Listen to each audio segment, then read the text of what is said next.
ஜென்ம ஜென்மோ ஜென்மி ஸ்ரீ சரண் ஸ்ரீ பாக்ய சாய். அனைவருக்கும் சாய் சுப நமஸ்காரங்கள். நிலக்கோட்டையிலிருந்து சாய் உமேஷ்.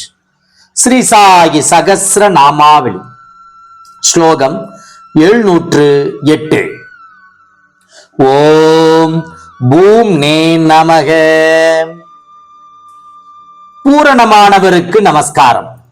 எந்த பரம்பொருளிடமிருந்து இவ்வுலகில் காணப்படும் அசையும் அசையா பொருட்கள் யாவும் மனிதர்கள், மிருகங்கள், பறவைகள், ஊர்வன ஜந்துக்கள் யாவும் படைப்பு, காத்தல் ஆகியவற்றை கவனிக்கும் தெய்வங்கள், எண்ணற்ற இதர தேவதைகள் யாவருமே தோன்றுகிறார்களோ அந்த பரம்பொருள் பகவான் ஆதி மத்தியாந்த ரகிதர், அதாவது ஆரம்பம், நடுநிலை, முடிவு எதுவும் இல்லாதவர்.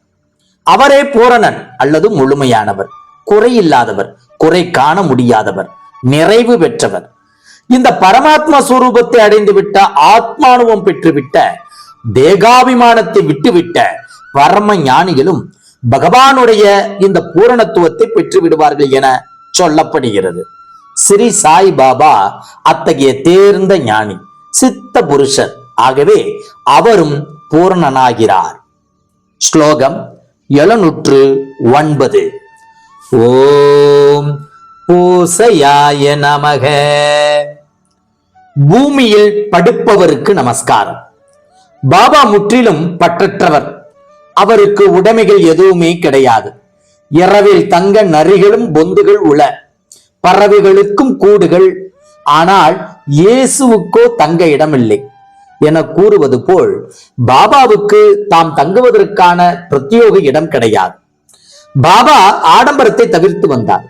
அவர் ஒரு நாற்காலியின் மீது அமரமாட்டார், ஒரு கட்டிலின் மீது படுக்க மாட்டார். அமர்ந்ததும் உறங்கியதும் ஒரு துணி மீது அல்லது தரை மீது விரிக்கப்பட்ட ஒரு கோணிப்பாய் மீது என ஸ்ரீ நரசிம்ம சுவாமிஜி பாபா எப்படி ஒரு முழுமையான துறவையாக எளிமையாக வாழ்ந்தார் என எழுதியுள்ளார். மசூதியிலும் சரி, சாவடியிலும் சரி, மகள்சாபதி எப்போதுமே பாபாவுடனே உறங்கி வந்தார். மகள்சாபதி தமது துணியை விரிப்பார்.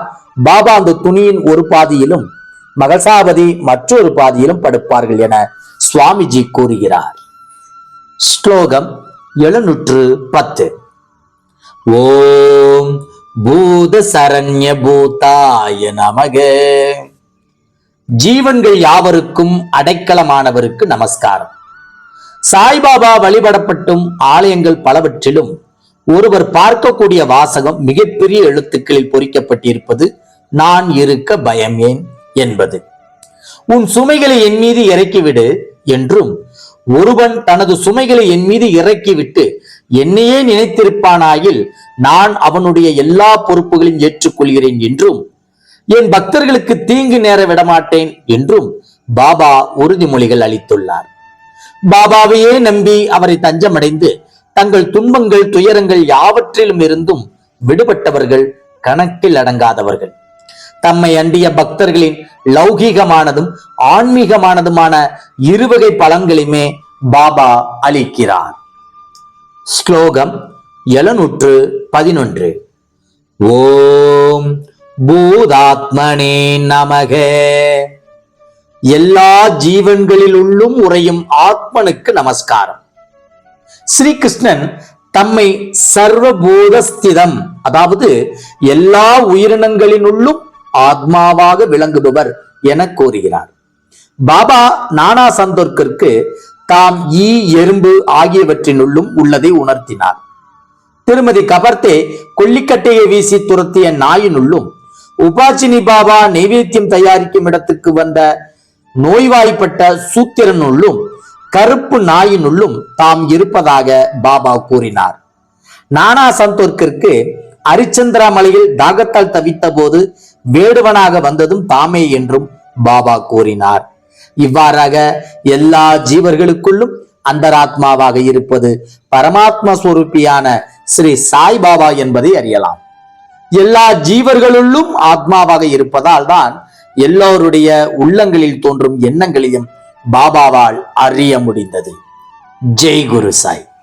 நற்பவி சாய்ராமா. ஜெய் குரு தேவ தத்தா.